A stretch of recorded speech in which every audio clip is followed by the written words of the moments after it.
good morning, and welcome to this fabulous Friday and the Growth Mastermind Group. The Growth Mastermind Group is a group of entrepreneurs whose mission, vision, and purpose is to help you, yes, you, find, unleash, and fulfill your potential. We meet here on Clubhouse each and every Monday, Wednesday, and Friday at 8:35 a.m. Eastern Standard Time to 9:30. And today is no exception. The exception for today is we have a rock star guest with us this morning. Noah Swinderski has been touted, I guess would be a word I could use, as one of the fastest growing and youngest entrepreneurs. And he is the owner and CEO of Britain Media, which is a company. He can tell you all about the company. I'm sure he's much better at it than I am. But with that said, I'd love to introduce Noah. And Noah, tell us a little bit about yourself to get started, please. Hi, how's it going? I appreciate, everyone in here, and a big ups to Peter and Tabitha for the invite into this clubhouse room. So yeah, my name is Noah. I'm 27, born and raised in New Hampshire in a small town called Windham. Now living in Nashua, only 10, 15 minutes away with my fiance, India, who's also in the room. So yeah, Britain Media started originally around 2 years ago. The idea, I've always loved podcasts. I've always loved marketing and building brands.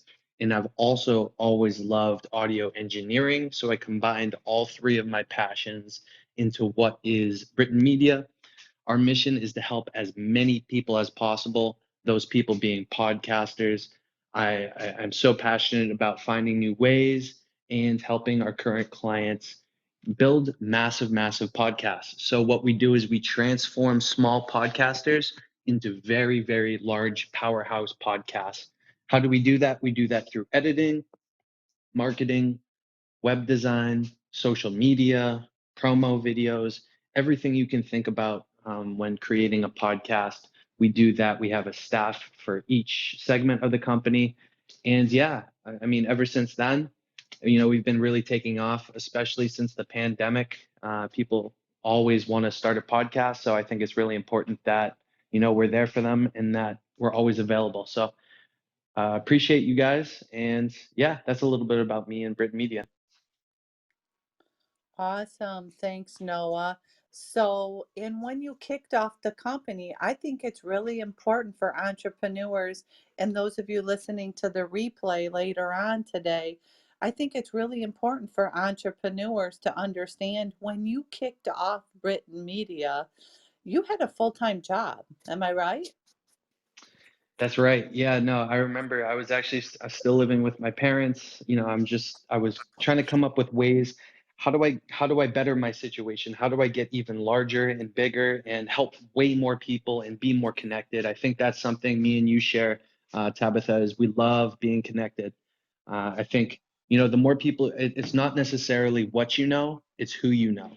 And I think the more that you're seen, the more people recognize your name with what you do and helping people, the better and more opportunities open up for you. So I think, yeah, just being all around, genuine, transparent, honest with people, and wanting to help them. I think of the success will just come. I think my mom always shared with me like a motto. It's just be humble and be kind and work hard. So I try to live by that with Britain Media. Awesome. I love that. Yeah, and we had an instant connection, I think. And for you guys who are listening, Noah is also a 10Xer. So that's kind of where our initial connection came in through the 10X community. And Noah, what I fell in love with about him uh, as a professional, excuse me, was that he was one, not a small thinker, and two, he wasn't afraid to put in the work. And as I just mentioned, working a full-time career. Noah, how did you balance that? How did you balance the, excuse me, the full-time career, kicking off a business, and your relationship, now your fiance, India? How did you balance all of that? Is there such a thing? Maybe is a better question. Is there such a thing as balance when it comes to that in the beginning? So I think in the beginning, I personally don't believe in balance and balancing everything and trying to make sure you have time for everything.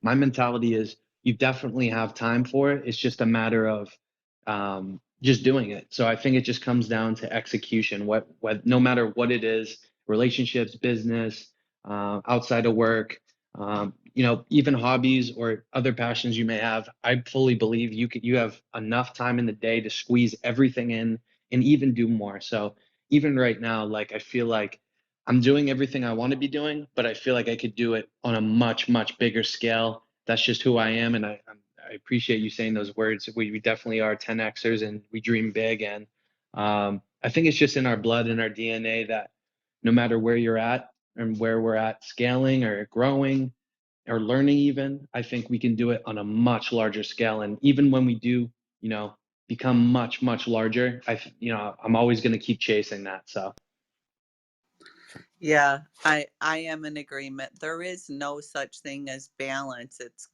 in my opinion, uh, it's a priority list.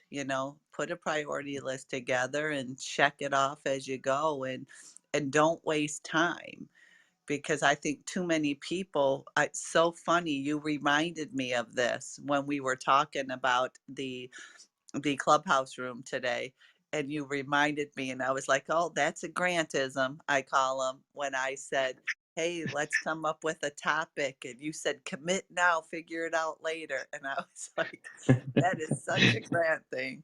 And but the truth is we spend too much time thinking through the processes that we never get anything done. absolutely. I can't tell you how many, not just podcasters, but peers in my life and even my own family time to time, they just overthink everything. And honestly, that overthinking turns into days, turns into weeks, turns into months, and honestly, it never even gets done. So I feel like if you don't know your direction, like me starting Britain Media, I have no idea where to start. I knew I loved building brands and marketing and meeting people and helping people, but the first thing I did was just start doing. So let's make a website. Okay, now I want to start meeting people, start getting more connected in the community. And how do I do that? It's just relationships and building that and then optimizing the website and then optimizing our social media, putting out more on social media, optimizing our pricing and our services, things like that. So that's, it's an ongoing process always. And I feel like it always will be, as it should. So that's kind of how we built Britain Media and how we're getting it larger. And my mission is to reach as many people as possible. So ideally, I want to reach millions of people. I hear Grant say it all the time. I hear you say it all the time with your services, and you want to meet people. And I truly believe that if there's one thing people take away from this call, I think it's the more connected you are, the better. The more people that you meet, the better, because opportunities will just come to you rather than you chasing them. Yeah, absolutely. Thanks for sharing all of that, because I think that's an important part of an entrepreneur. A lot of times, these things, the stuck on the balance, the stuck on the, um, you know, what should I do? And that it has to be perfect because I don't want to fail. And so I think those are really important pieces of that journey. So back to what you're a master of.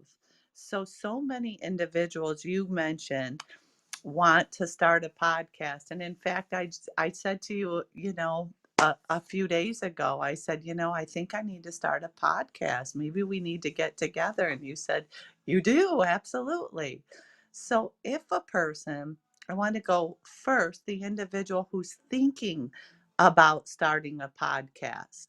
What would you, I think most people are like, like you said, I don't know where to start. But why do you think most people try to start and they never get off the ground? So help them with that. The mistakes maybe that they're making, that you see, and why they can't get their podcast off the ground.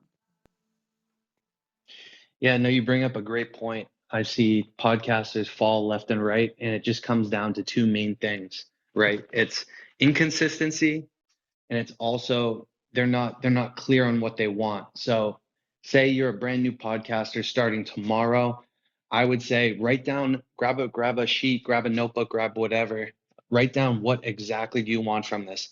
Is it, maybe it's monetizing, maybe it's just something that you want to attract new clients with, maybe it's drive all this traffic to a merch store of your t-shirts. You have to write all that out. What exactly do you want? Be very clear and specific with what you want. And the second is consistency. Like I said, if you have to, you can't, it's just like going to the gym, right? You can't start doing push-ups Monday and then by Friday you're done. By Thursday you're done. By Wednesday you took a day off. Tuesday you show up but you don't do the push-ups. It's just the same with podcasting. You have to put out an episode and stay to the schedule. Say it's once a week. I recommend that to all podcasters. At least start with once a week, same time, same day. That way, new listeners in your community, they'll pair that time with your show. They'll remember you, and it's something that's very memorable. Just like watching a YouTube channel or a TV show that you expect to drop at a certain time. I say consistency and be very clear with what you want as far as goals and your vision for the podcast. And if you have those two, you could be an average podcaster and absolutely blow up with that over time. This is not something that I tell podcasters this. This isn't something that you just blow up overnight. It does take time, just like anything else. I think the best things in life take time. So I think just staying consistent, putting out episodes, telling people about the episodes, and meeting people. Those three keys will be your absolute success in podcasting. So, to Peter, I see you have a question. Go ahead.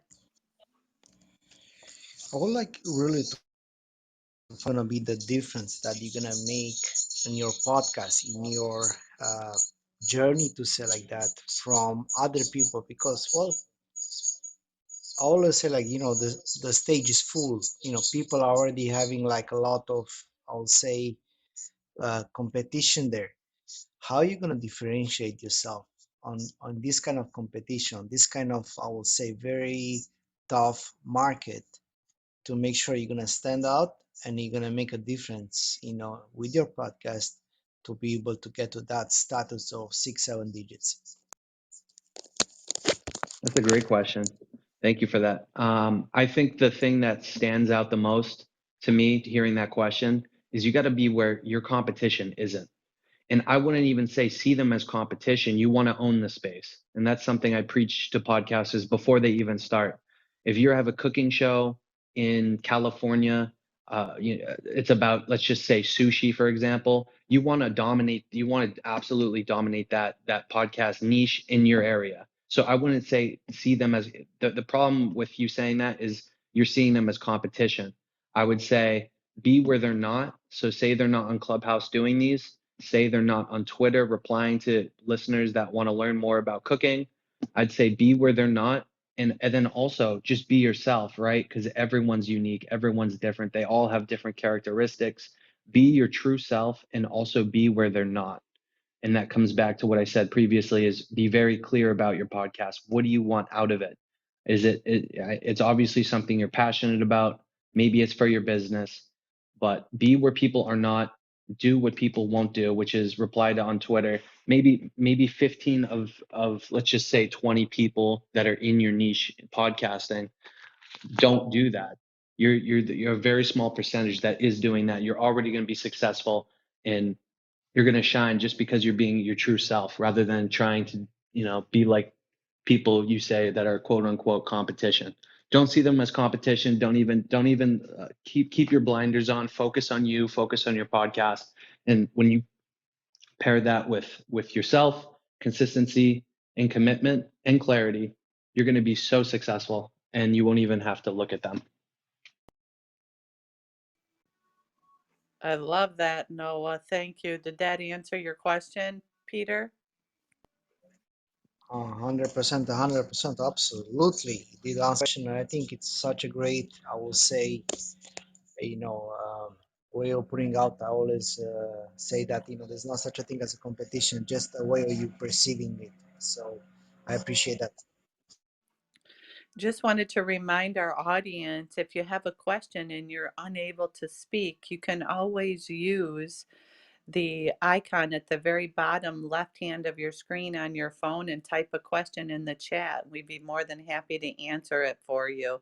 And if you are a listener and you would like to join us on stage, feel free to raise your hand, and we would love to have you up here if you have some insight or a question you'd personally like to ask Noah. So, Noah, I recently was in a training, and one of the things that you brought up was be yourself. So many people want to emulate other individuals. And uh, why do you think it's so important? Why do you think it's so important to be yourself? Would be my first question. And my second question, backing that up, would be what if an individual doesn't have a brand or an identity yet? How do they um, genuinely bring, if they don't know who they are yet? What would you say to that person? I'd say for the brands and the entrepreneurs who haven't found their voice yet or identity, all the way back to the beginning of the call, I would say just start doing, start executing. Because I know for me with Britain Media, we didn't have an identity for a little bit, and it took a lot of time to find that. And I was a lot of the time I was waiting to find that. When in actuality, your identity and your brand voice comes through when you start executing, when you start meeting people, when you start marketing your services. That starts to just come out when you are yourself. That'll truly come out, and all you have to do is really just see, like, go back in your Instagram feed, go back in your emails. So this is our persona, this is the personality that we are, so let's just portray it. Like, and then the start of your first question was, you know people that want to emulate others, why is it so important that you're yourself? It's just like saying, like, I remember seeing an article where LeBron James always wanted to be like Michael Jordan, and he wanted to be better. I think there's a very fine line, Tabitha, where emulating can be good and it can be bad. For me, my role model is Grant Cardone. I don't want to emulate his personality and exactly who he is. I want to be myself, but there's many things I can find, through his coaching, through his training, through different mannerisms, through different, ideology that he portrays to his audience. I think is so important for an individual to grow, is keeping those small bets. Like, keep what you like and then also be yourself, because that's just going to push you to be even bigger and more successful than you already are. I think it's so important, people, not just podcasters, but in general, they have a role model that they follow and listen to on a consistent basis. I remember Grant had said a few weeks ago, I was listening to one of his older podcasts. He said, when you start really, really dialing in and focusing on one role model and one coach, that voice is going to speak to you through different situations. But when you listen to a lot of different role models, Tabitha, and different coaches, in certain situations, it's like you're in a car and someone telling you go left, and then another person telling you to go right. You don't know what to do. But when you have a true, clear, one specific person that you follow and you think is best for your growth, that's just going to absolutely give you that inner voice that says, you need to do this, or, you know what, I don't really feel great about this opportunity. Maybe let's go in this direction. I think that's the biggest thing for me. I remember before finding Grant, I would always have these kind of questions like, maybe am I overthinking this? Maybe I should put out this service, maybe I shouldn't put out this service. And I think not only finding that one true person that you follow is important, I think getting those around you and maybe putting them onto their content. Because I know I've had relationships with people and friends that they have a coach, but they also have people around them kind of going against it. I've witnessed it myself because some of my family actually, you know, uh, compared to Grant's ideology, somewhat go against it. So, there was a point where, I had some questions and concerns, and maybe I should do it, maybe I shouldn't. Grant's like, go all in. So that's what I did. And, you got to shut out the noise sometimes. Yeah, I love that, Noah. That was powerful. That nugget right there could save entrepreneurs so much time and energy when you're in, because you can be pulled in so many different directions because you have too many mentors, you have too many, or too many voices in your head with conflicting information. Interesting that you talked about Grant, because if you go back, you talked about Grant's earlier podcast. If you go back to, it's super funny because my business coach and mentor told me in October of 2020 that I needed to follow Grant Cardone for a year. And this is my business coach and mentor. And I thought, wow, nobody ever says to go outside of our platform for training. They always say, we have everything we need right here. But he was saying, if you want to get to $1 million a year in income, you need to follow Grant Cardone. And I pulled one of his original YouTube videos. And I'm telling you, he was young. And one of the things now, seeing Grant now and Grant back then, he didn't even have his persona, his brand together way back in the early days. Just like you said, he was still trying to figure it out. And the Grant back then and the Grant today are completely different Grants, and you can see the growth of him. Uh, Alexi had a question in the chat. He wants to know, thank you for the question. He asked, what is your best tip on getting in front of new people and growing your audience? Absolutely. Thank you for the question. Yeah, absolutely, Alexi. So the first thing I would say, there's a bunch of things that come to my head, so I'll just say them. So the first thing I would do to get in front of brand new people that may want to listen to your show is, diving into the most popular hashtags on Instagram and Twitter and reaching out to these people saying, "Hey, my name's Alexi. I have a podcast about this. Would love for you to tune in. Would love kind of your feedback since you're already involved in this market. Tune in, send them the link, meet them. I think it's funny, Tabitha, like all these questions it just comes to one answer really is like meeting people, be connected. Like the more you're connected, the more you're involved in the community, the more people you meet, the more opportunities that come, the more streams you'll get, the more downloads. I'm sure that's important to you since you're a podcaster, Alexi. Um, Everything that you want as an outcome, it all stems from meeting people and not just being like spammy, like actually caring.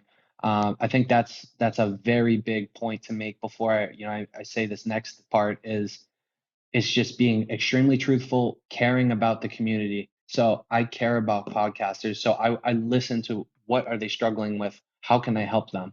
And then my services come and then the company grows. But starting out at the top and really working my way all the way down through the pain and solutions that we could possibly solve for them, I think is so important. So I would say that as well as being consistent marketing on social media, that has been an absolute game changer. And third, I think would be very helpful for you, Alexi, is developing kind of like an email list of listeners that tune in on a consistent basis. That way, you can stack 100, 200, 300, 1,000, 10,000 listeners and shoot out an email blast as soon as your new episode goes live. That way, you're getting reoccurring listeners. But as far as meeting new people, it's just being connected. Maybe it's not even social media, Tabitha. I know a lot of people I've met that have helped my business are out here in the community. So maybe it's just going out to cool events, meeting people, shaking hands. I can't tell you how many people I've met just drinking at the bar, sometimes celebrating, and I shake hands with someone that's a master marketer or that does something similar to us, like has a brand and has is working on getting that brand even larger and helping more people. And there's a lot of commonality. I know I just met a friend. His name's Evan. He's in the biomedical field. I just met him two weeks ago with India, and we were out in downtown just hanging out and having dinner.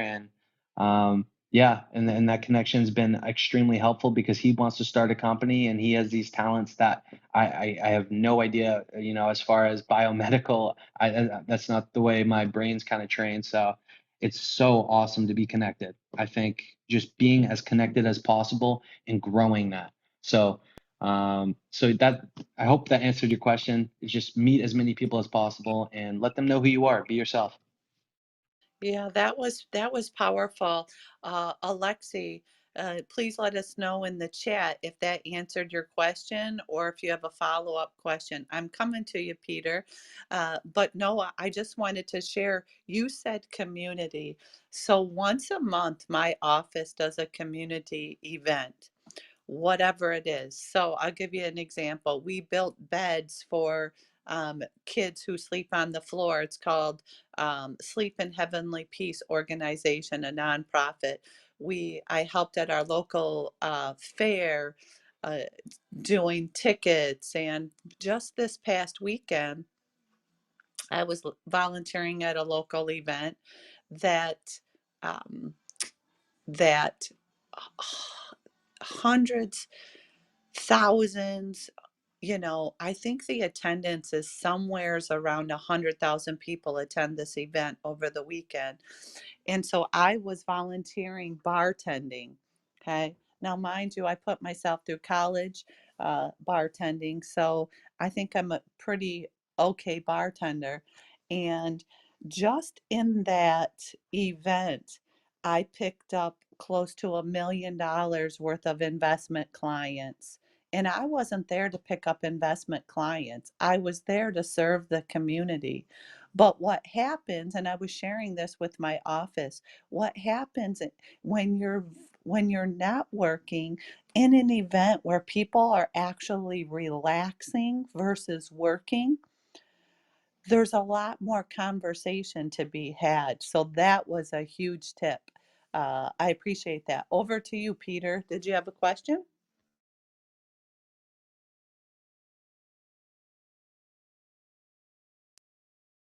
I I do. Yeah. So I have actually a few questions, but I'm gonna start with number one question. Yeah. I know that you started Breed Media in 2019, and I was just wondering from the standpoint of view of the period of time where you started Breed Media and where you are right now, what was the biggest challenges and biggest hurdle that you encountered, and how you managed to pass over them victoriously? That would be number one as a question. Yeah, no, that's a great question. I think the biggest hurdle, such a great question. The first thing that comes to my mind is I think it's just not, I wasn't confident starting out. Like I didn't have these small wins I could build off of and really create momentum for my business. It was very much so. I didn't know pricing. I didn't know the community. I was so new to everything. I loved building brands. I loved the ideas and I knew I wanted to create something special. I just didn't have any wins. Nobody's paid me for my work before. I'm literally charging like $10 for custom music for these podcasters. I didn't know editing was a thing, so I started out with making beats for people that are custom. And it did take me time, but I think the biggest thing that changed was over time. Like it wasn't one big win, it was a bunch of little wins that just stacked and stacked and stacked. And I think it's so important that not just podcasters, but people that own brands and businesses that want to, they want to find that big growth hack. There really isn't. Like for something that's super special and successful, I think it does take those small wins. So you can climb that ladder, so you can get even, it's just like a stock, right? It takes years and years and years to develop into something that's very valuable. And I think it's just the same for a successful business.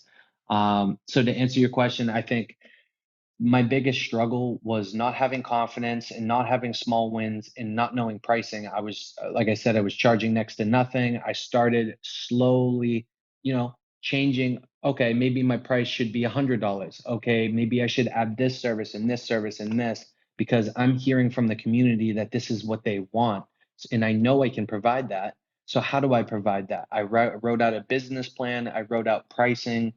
And then I'm constantly changing things. Even now, I'm constantly changing price due to demand, which is an excellent, it's an awesome problem to have.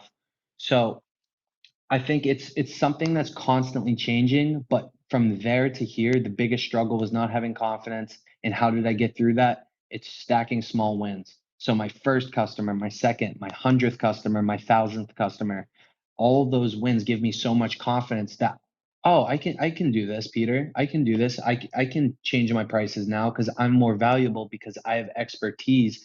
And Tabitha, it's the first thing that I think about when this question kind of came up was, you're more valuable when you know more. And I back to Grant Cardone, my mentor, listening to his content, he always says the more you know, the more people will flow to you. So the more you know, the more you sharpen your skills, the more knowledge and education you have on your topic, people are going to pay you more. Look at Tom Brady. He knows everything, every small part of the game. He's the top highest paid quarterback in the league. Teams would love to have him. And that's because he has expertise and he knows exactly every little situation in the game. That's why he's paid the most. Awesome. India, did you have a question or something you want to add? I saw you flash your mic. Yes, I would love to add something. So back to the whole conversation and what makes Noah so different in his own field of podcasting is not only his commitment, but I hear a lot of something that I like to instill in my students, is the power of yet. So it's a lot of like, I can't do this, or I haven't done this. Instead of saying those negative things like, oh, I can't start a podcast, it's not that you can't do it, you just haven't done it yet. So I can't do this yet. I don't know this yet. So you're going to get to that point where Noah's describing where, at first when he started out, he wasn't sure about prices or who to target or what his niche was. But it wasn't that he didn't know, it was the power of yet. He didn't know it yet. So having that shift in mindset makes you be able to make your, I guess, dreams or desires a reality, because it's not that you can't do it. It's not that you don't have time. It's just that you haven't had time yet. So it's a good shift to start putting yet at the end of kind of like phrases or sentences that you just haven't reached. And that kind of, I see Noah do that. And it's also just a lot of commitment that he has to making his, oh, I haven't done this, well, I haven't done this yet, and then he now is doing it. So it takes commitment and also that shift in saying, I can do this, I just haven't done it yet. In India, tell the clubhouse about saying yes to opportunities that come our way. Yeah, so our favorite word in the house is yes. Um, yes, I can help edit your podcast. Yes, I can give you a sample. Yes, I will go out. Yes, I will um, babysit. Yes, to everything. Things that are even out of your comfort zone. We always say yes. And that makes our schedule a lot busier, but it also gives us new opportunities and potential to reach growth. So we have a very similar mindset in that we're always saying yes, even if it's out of our comfort zone. That's kind of when the best opportunities happen. And when we reach new clients or new people or have new opportunities. You're not going to get opportunities sitting in your house saying, no, it's okay. I'll just stay here. No, I don't have time for you. It's all about yes. And having that also open and flexibility to, say yes. Like, I don't know what's going to happen, but I'm at least willing to say yes and figure out the rest later. So commit now, figure out the rest later is kind of another thing we always say. So it's the power of yet and the power of yes. Those are two things that I think people should take away, especially those who are business owners or have a podcast. The power of yet and the power of yes.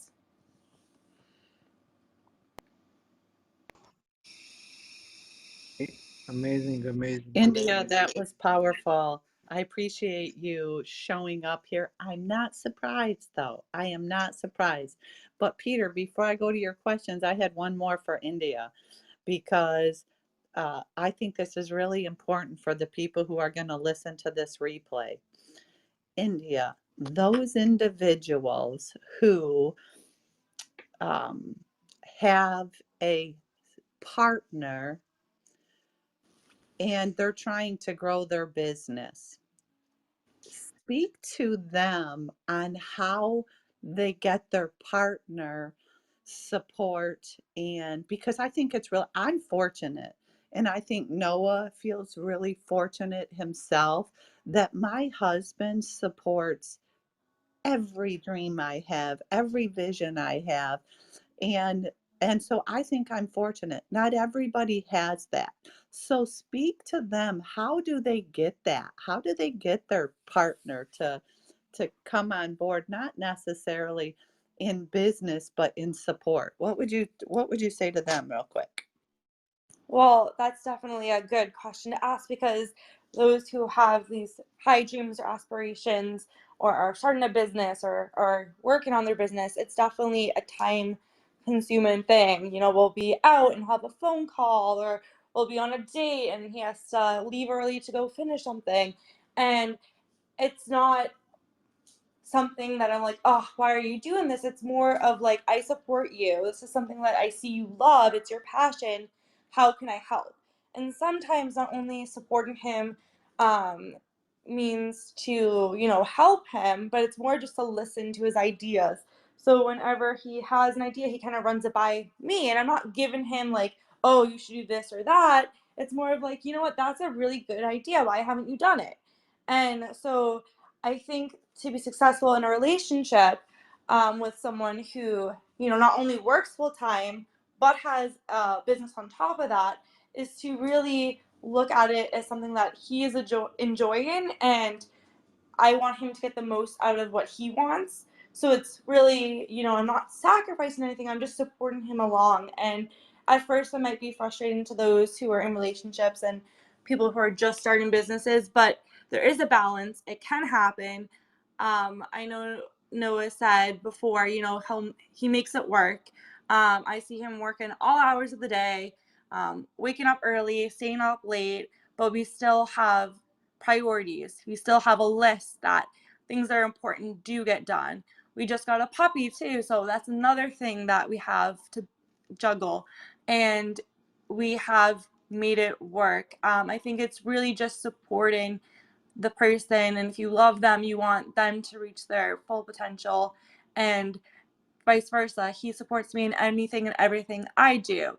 And it's good to be there for one another, as well as, try to make them the best version of themselves that they can be.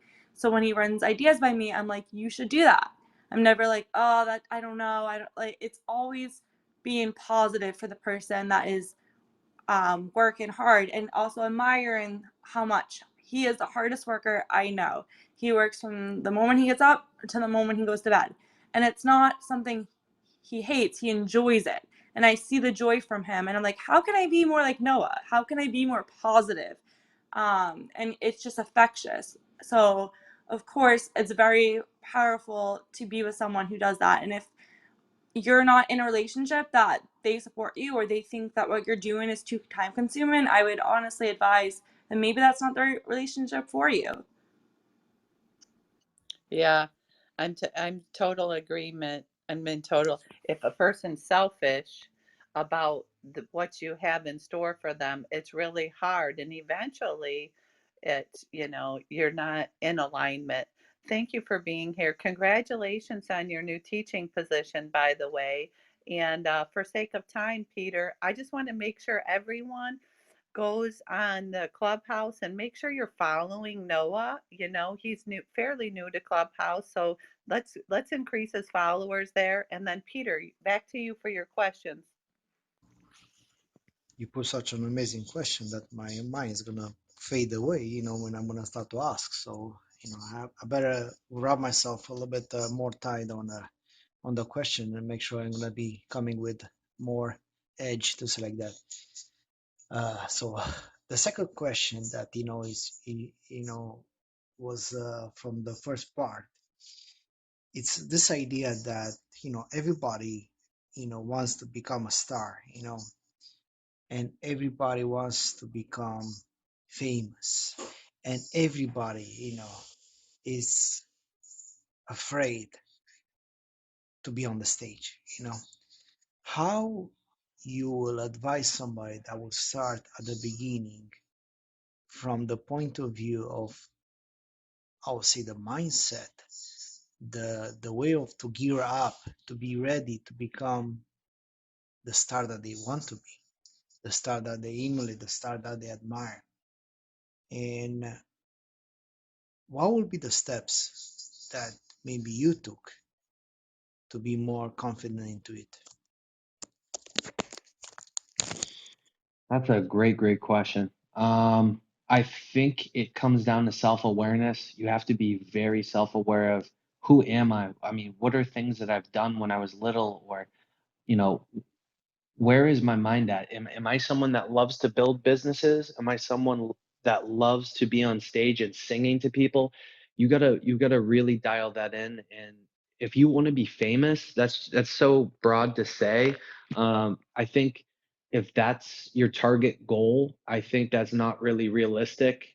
But to kind of answer your question regarding where did I, how did I get through the start of this, I would tell someone if they want to do something like build a business, you have got to know at the beginning of this thing, there was nothing harder. I remember grinding hours and hours, talking to everybody I met and telling them about my service, and nobody was interested. Nobody even wanted to talk to me, rather do business with me. So I think it comes down to you have, like, a lot of people aren't going to make it, right? It's just like the sports leagues like NFL or the baseball or anything else. There's a very small percentage of people that will get through the first 6 months to a year and that are successful. And those people, I truly believe that if you are made for business, you're going to shine, and it's just going to take time. Like, say 3 years goes by and still nothing's growing, maybe it is, like a moment you need to look at yourself in the mirror and say, is it the idea? Is it me? Am I not made for this? But that comes back to self-awareness. You got to be self-aware of who you are and what you're able to get through. I knew from a very small age that nothing can stop me. I knew that from the get-go.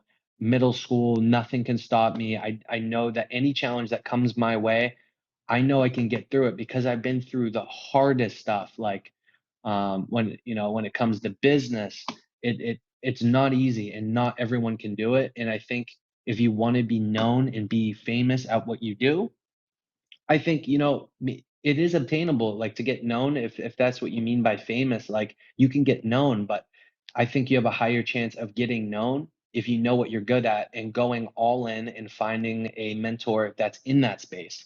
Like me, I've always wanted to do business.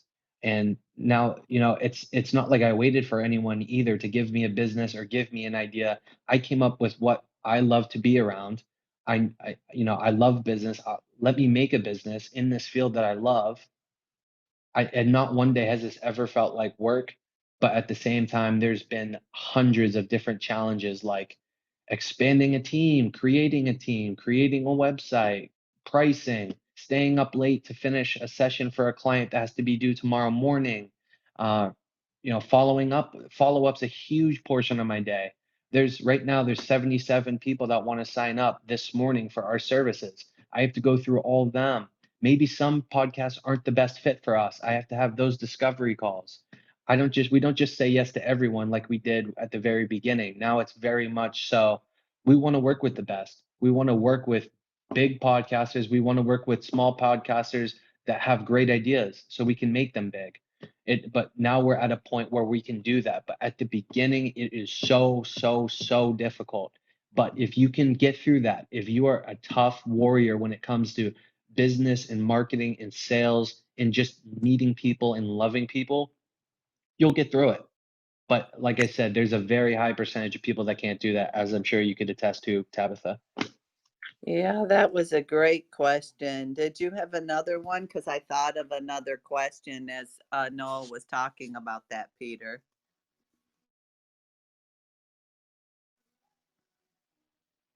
I'm going to ask my question then, Noah. So I wrote down here when you were talking, it just, I think the question for a lot of individuals might be, it's a question I have for myself.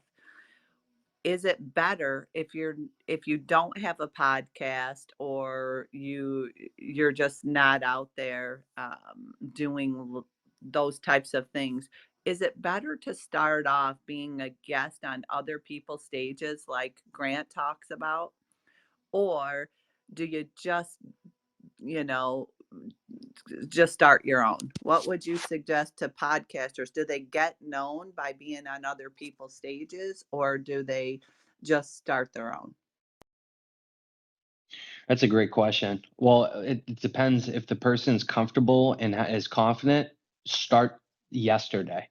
But if they're not and they need some small wins, to say, oh, I can go on a podcast. I'm not afraid of my voice. I can project my thoughts and, opinions and emotions. I can do that without feeling any type of way. You need to start a podcast immediately. If that's what you're trying to do. But, if you are a little, self-conscious, or maybe you just need some practice all day long, just like you said, like Grant said, I remember, if you're, not doing so well with your own leads, go start doing, trying different things with other people's leads, like follow up with someone else's leads and try different things that you wouldn't try with your own leads. Just getting that activity level. And honestly, now thinking about it, I would say go on other people's podcasts just for practice, then start a podcast. That way, when you hit the ground running with your own podcast, you have experience and you're not cringing at your own voice. And yeah, I think any problem is solved with a large level of activity. Everything.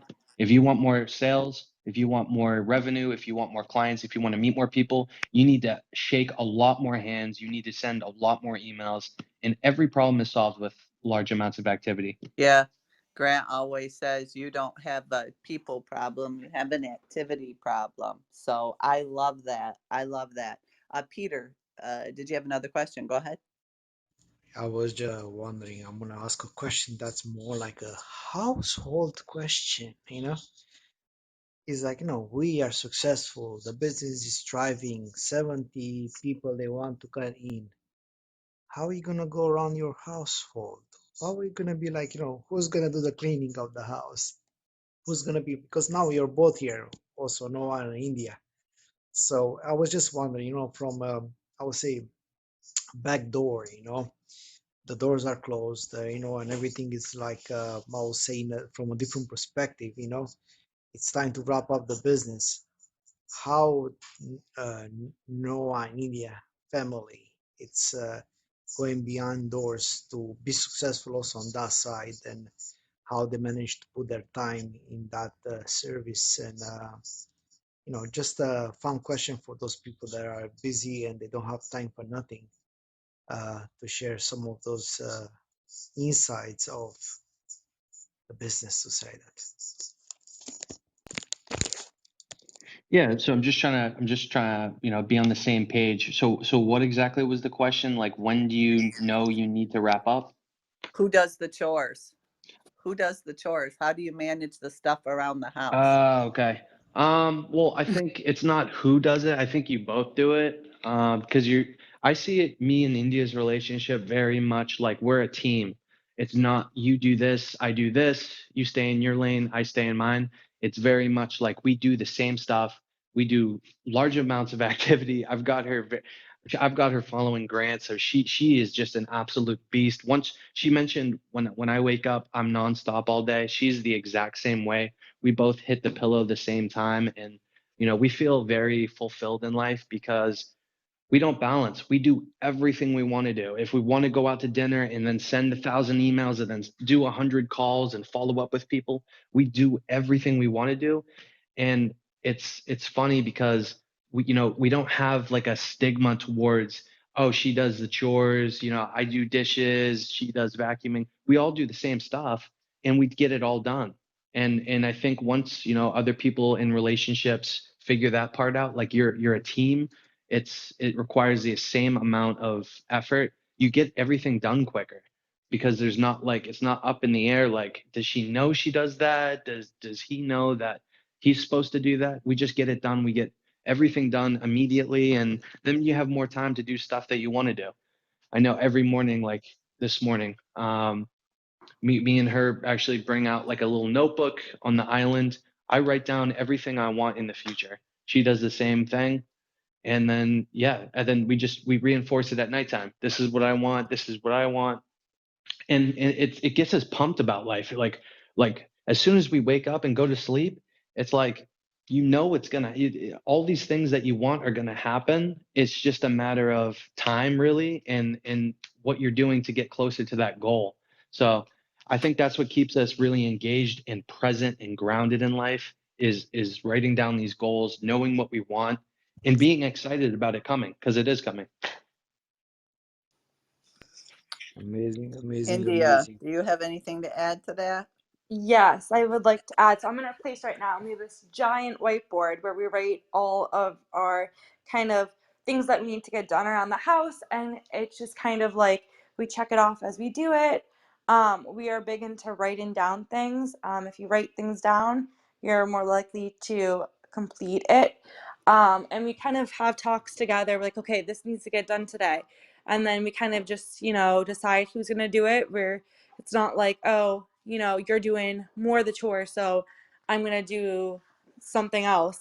It's kind of like whoever gets to it, gets to it. And just communication, that's a huge thing. Being able to communicate, if I see that he has a busy day with clients, I'll say, you know what, I can tell that you have a lot of, podcasting to do, so I'll take care of this.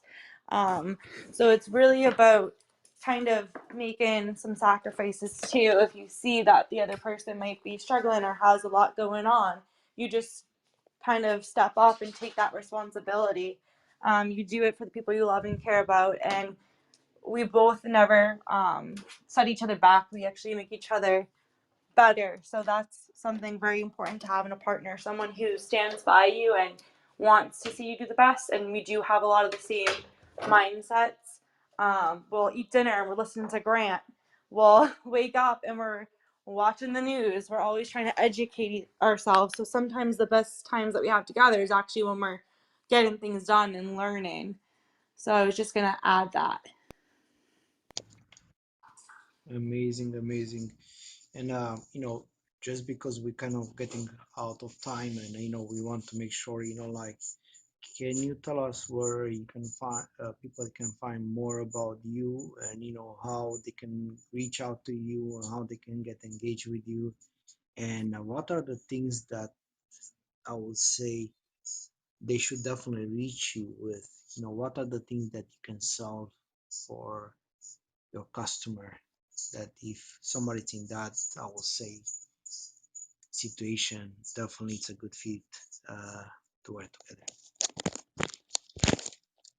Yeah, I would say I'm not someone that, and this took me a little bit to realize. So I don't sell anything. I don't sell editing or marketing or social media. What I sell is a fully fledged successful podcast that you can do anything you want with. If you're a business owner, three things: more revenue, more clients, and positions you as a professional in any industry that you're in. that is what I help you with. If you have certain issues like, hey, I just want to get more known. That's something we hear every single day from podcasters. No, I want more people to hear me. I work so hard on this podcast. That's an easy solution. I would tell them to get one of our marketing packages at brittonmedia.com/marketing to reach us and my team with any problems you have, or say you even want to launch a podcast tomorrow. And this is just a great opportunity for you to do that. brittonmedia.com. That's BRITON media.com. And yeah, and that's really it. Like if you want to follow us on social, my Instagram is Noah, NOAHSWID for Swiderski. And that's on Instagram. You can see a lot of our social media as well. On the bottom portion of our website, we like to keep an Instagram feed from what we got going on. But if you guys want a podcast, now is the best time to do so. It's the fastest growing platform there is as far as a marketing tool for your business, or if you just want to get heard and drive that attention to something else you got going on. Now is the best time. 2022 is the best time to start a podcast. I can only imagine what 2023 is going to bring. It's just been incredible growth. So very thankful for that, and Peter and Tabitha for starting this room. So very appreciative, and I'm sure India is as well. India, did you want to share any socials for people to follow you at?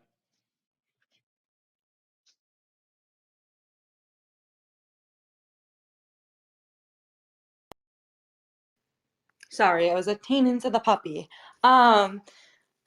People can follow me on Instagram. It's India_May with 2 Y's. You'll see a lot of me sharing Noah's content, and he does daily posts with podcasting tips, tricks, so it's definitely worth a follow. He always responds there as well, so if you have any questions, that's another way to contact him. And thank you, Tabitha and Peter, for having this event and hosting. I know that it means a lot to Noah and myself, and I hope we continue our connections in the future. I'm trying to add, no, I don't know if you can. I was trying to add your link to the top of the page so that your website, so that the individuals who are listening to this on the replay could click on that. I just wasn't able to do it. I kept getting an error. Or yeah, okay, perfect. So yeah, Noah posted the uh, in the chat the web address. If you want to reach out to him, I would not hesitate. And I know we're 3 minutes over, Noah, but I had one more question that I was thinking. I'm always trying to attack this as the what would I want to know about this. So, your best client, you talked about how you can't serve everyone and you're now in a position.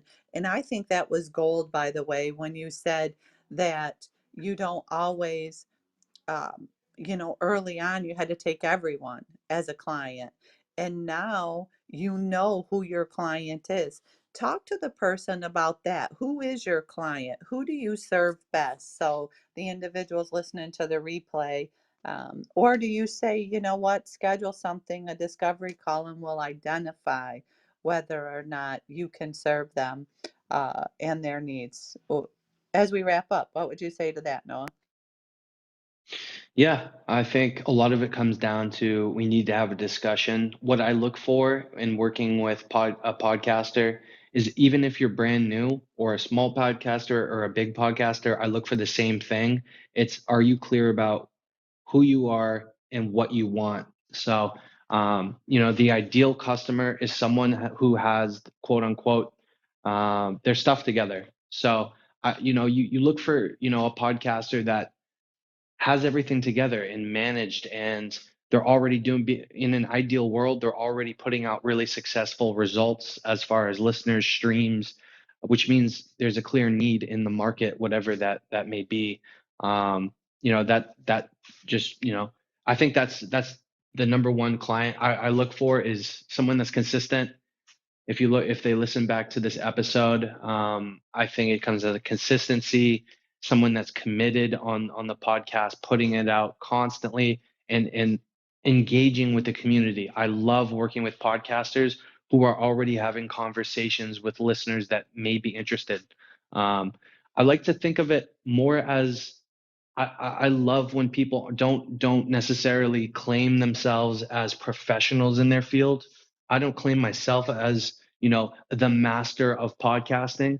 I just like thinking of myself as someone that's very involved in the community, more of like an enthusiast, because that way it takes this, it gives me relief. Like I don't have to portray, I know absolutely everything about podcasting because I'm constantly learning. This market, especially being the fastest growing platform to be on, is podcasting, because everyone listens to podcasts in the kitchen, on a canoe, uh, driving home from soccer practice. People listen to it everywhere, and I think it's the trends are always different, Peter and Tabitha. So I think it just comes down to staying engaged, being an enthusiast. I love podcasting. I love the community. I know almost everyone in the podcasting community as far as the big podcasters, and I'm always meeting new people. Like today, I've already met 10 people that I had no idea who they were yesterday, and a lot of them I'm following up with. We're developing relationships. I'm helping them. They're helping me. So I think it just comes down to, having that discovery call with them, seeing that they have their stuff together. People love their show. And, people that don't necessarily have their things together or thoughts together yet or clarity, they probably ideally wouldn't benefit from our services, because if you don't know what you want, how do we help someone that doesn't know what they need, so. Absolutely. Thank you so much for joining us here today. Noah, we appreciate you. Make sure you follow Noah here on Clubhouse and his beautiful fiance, India. This powerhouse couple, I promise you will continue to hear from and see. This is the Growth Mastermind Group. We're a group of entrepreneurs whose mission, vision, and purpose is to help you, yes, you, the entrepreneur, find, unleash, and fulfill your potential. We meet here each and every Monday, Wednesday, and Friday at 8:35 a.m. Eastern Standard Time. And we did put Noah's website linked up to the top. And just for a quick recap, the nuggets I wrote down. Noah said, if you want to succeed with your podcast, you have to, number one, have clarity in what you want to get out of the podcast. Two, be consistent. Even if it's once a week, it's the same day and the same time so that people know when to look for you. And three, know in your clarity what the most popular, how to grow your audience, okay, and your listening audience. He said you need to research the most popular hashtags in your area of expertise and start connecting with these individuals, right? You have to connect with more individuals. Noah, we appreciated you taking your time out of your schedule. We wish you and India nothing but success, which we know we can't wait to see all that you accomplish. And with that, hope everyone has a fabulous Friday. Thank you so Thank you much. very much, Noah.